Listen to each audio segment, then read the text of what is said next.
What's up, everybody? So it's story time. I came to talk to y'all about I went on leave from work, and I've never done this before. This is brand new for me, but I'll tell you my story. So I work with youth and families, and I won't disclose the location that I work at, but I went through a lot of changes at work, and for instance,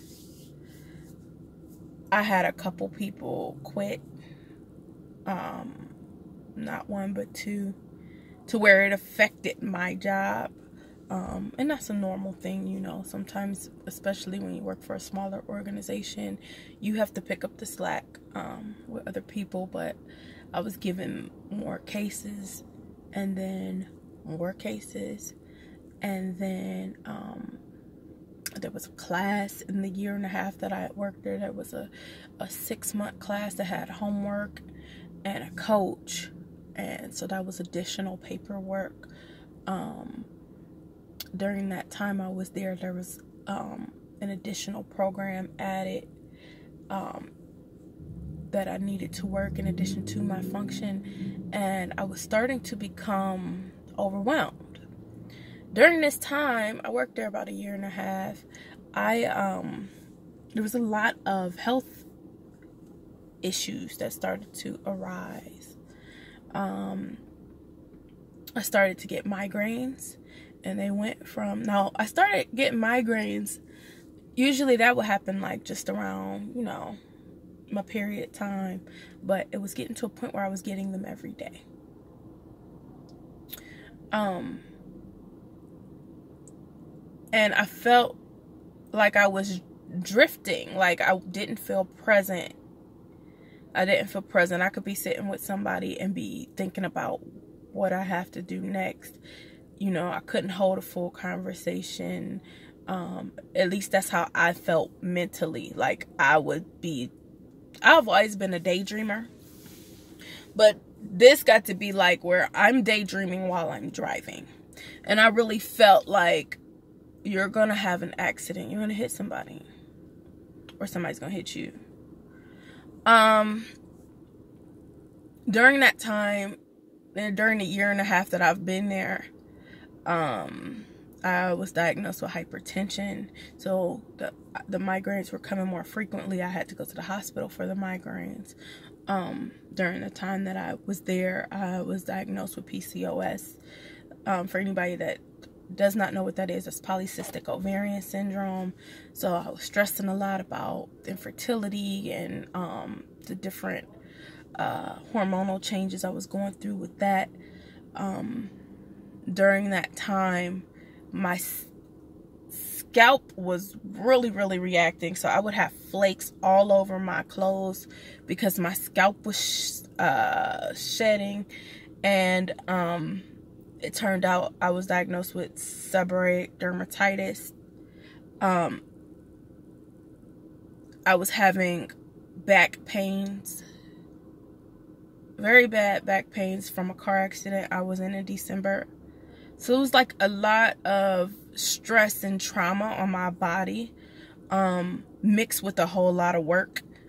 And so with the work that I do, I really am mindful of self-care, right? So like I was doing self-care things. Like I like to take myself, when I'm kind of feeling overwhelmed, I make lists. I take myself to dinner. I might take myself to go get a massage. I might take myself to get a movie. I talk to friends. So, but I was doing those things, but I wasn't coming back. You know what I'm saying? Like I would de-escalate for a second, but I'd be right back to where I was. And then I felt like I wasn't myself anymore.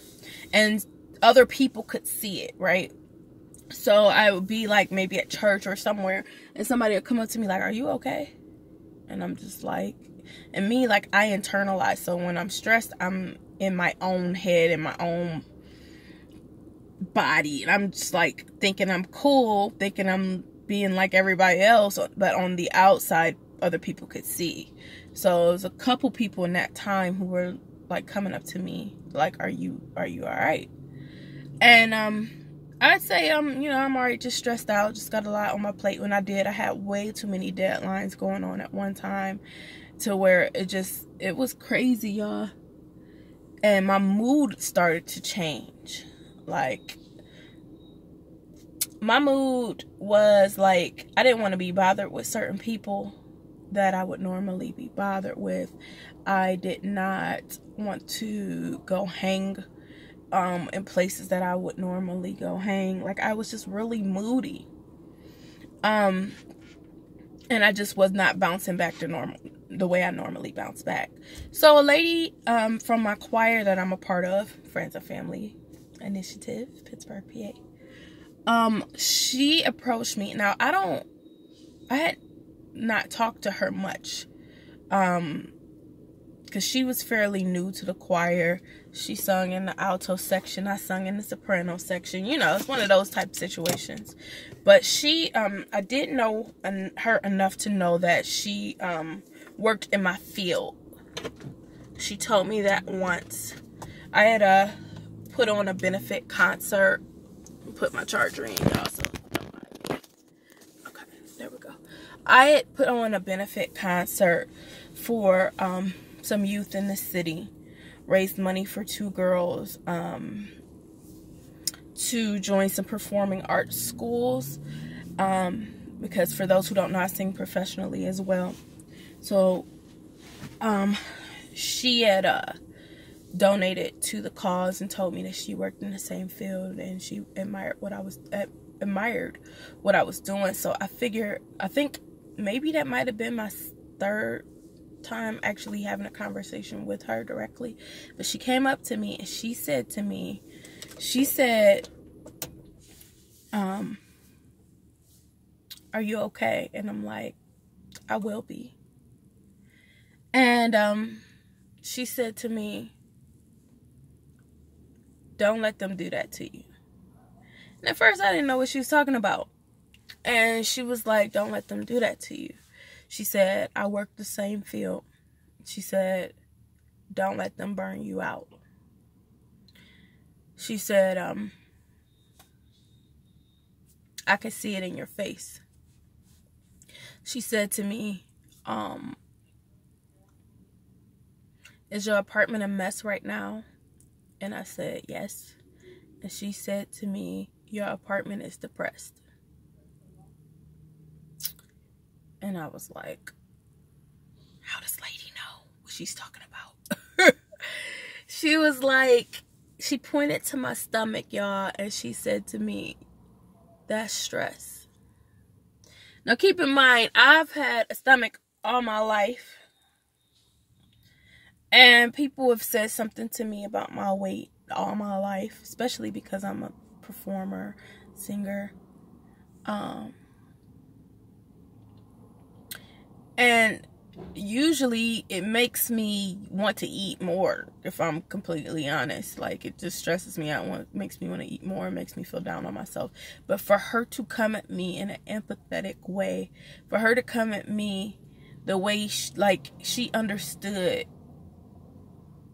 it really for real touched me and blew my mind. She said, this is what I want you to do. She said, I want you to consider going on leave from work.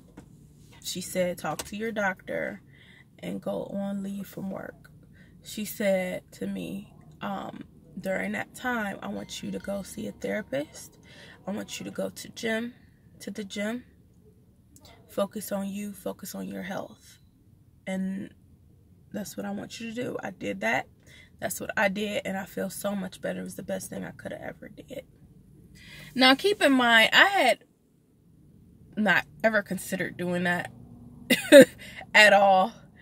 But I had recently, prior to her speaking to me, I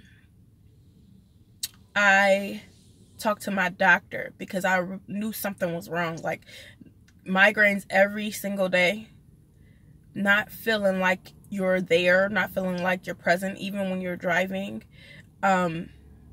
Just not feeling good every day, not really feeling good. So I knew something was wrong, but I didn't think I needed to be on like any crazy medications or anything like that.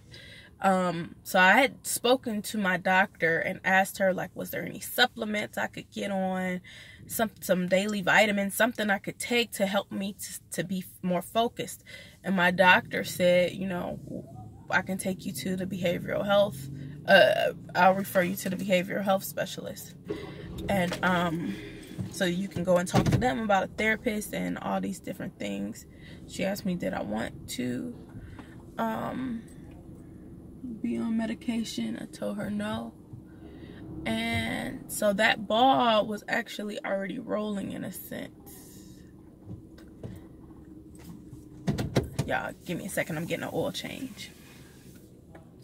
I just needed you close so I could do your time. Oh, it's okay. No problem. All right, do me a favor. We're going to check your lights and wipers. Pop your hood for me. Okay. And then do your headlights for me. All right.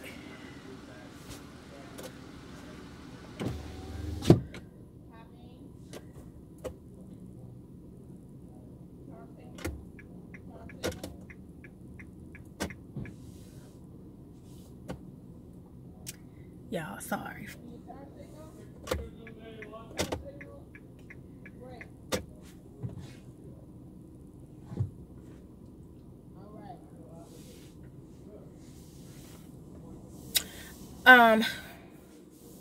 So from that point on, I went on the ball of trying to go on leave from work. Because my health is crucial to me. And I mean, like I said, I work with youth and families. I like what I do. I've been doing it for 9 years. At this particular location, I was meeting with my kids, speaking to them about goal setting, and getting them on the route to pursuing some of their goals. For some of them, they had behavioral goals. For some of them, they had goals, they had struggles with truancy, and I met with them to help them to improve their attendance at school. For some of them, they weren't in school at all, and so I assisted them in starting up cyber school, whatever. So I actually loved the functions of my job, but all the extras, and then my health, it was just not, I don't know, it was not working out.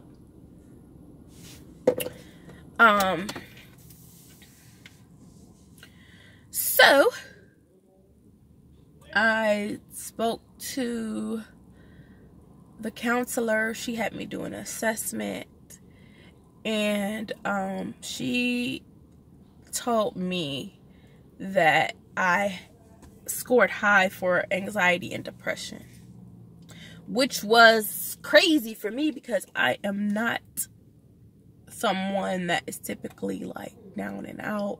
I'm not someone that feels like all hope is lost. I'm not someone that I'm not like a woe is me kind of girl. I'm usually like, let's go, I'm about to do this and this, I have these goals, I'm gonna accomplish these goals, you know, like, that's just who I am. I'm ready, I'm on the ball, I'm self-motivated, like, that's just who I am typically. And for her to say that to me, it really blew my mind. And I learned that there are different forms of depression, and that I actually could have depression.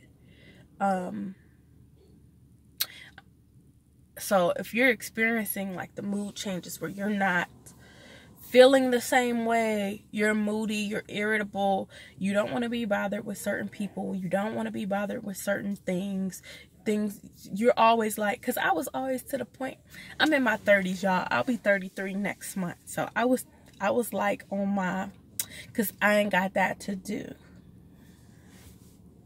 And everything was coming to a point of, I ain't got that to do. No, I'm not, I'm to a point where, and I ain't got that to do. Well, at some point in time, if you just ain't got nothing to do, you don't got tolerance for anything, at some point in time, there's a common denominator, and it might be you.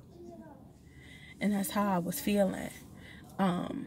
And I decided, it took a long time for me to come to acceptance to do this, because I work with people who are struggling. And so I always feel the pressure, and I always put pressure on myself to not be struggling emotionally, mentally, spiritually, because I'm always in a position of speaking life into others.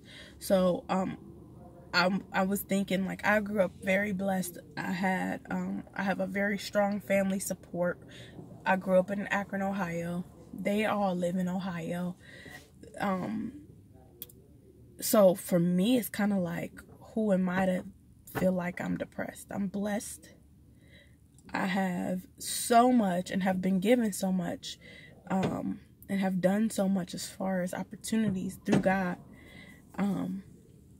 Hold on, y'all. I think she's about to come talk to me again.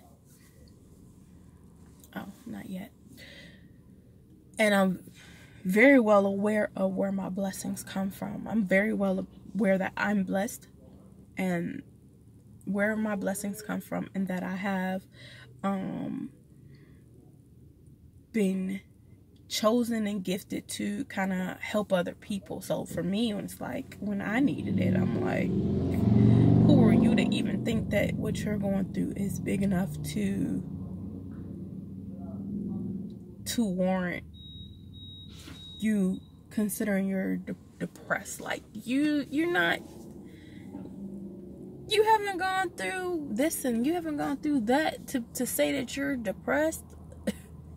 But I really had to understand that I can go through stuff too. I really had to understand that it doesn't have to be some major crazy crisis going on for me to allow myself to go through something, and allow myself to take a time out, because that's really what I needed, was a time out. And I had to understand too that I'm not any different from anybody else. Like, I accepted it as depression, which took a while for me to do that. But my thing was, I didn't feel like I was any more depressed than the next person. I just did not want it to consume me, because I know where that can go. And so for me, it's like, the only difference with me was I just actually decided to do something about it. Because some people will feel these changes and won't do anything about it. So I got on the ball. It took a long time as far as with the doctor and getting the paperwork done. So if you decide to do this, make sure that you schedule. Don't just assume that this person's going to talk to this person just because. No, actually go up to the offices, show your face, schedule an appointment, because that part of it can be very stressful in itself if you decide to go this route. But now my leave is over, and I feel so much better. During that time, I took time for me. I went to the gym. I started to eat real food, not processed food as much. I'm still gonna eat my processed food though, but I started to take time out to actually cook and eat real food, to get more sleep, to do some of the things that I loved to do. It was the best decision I've ever made.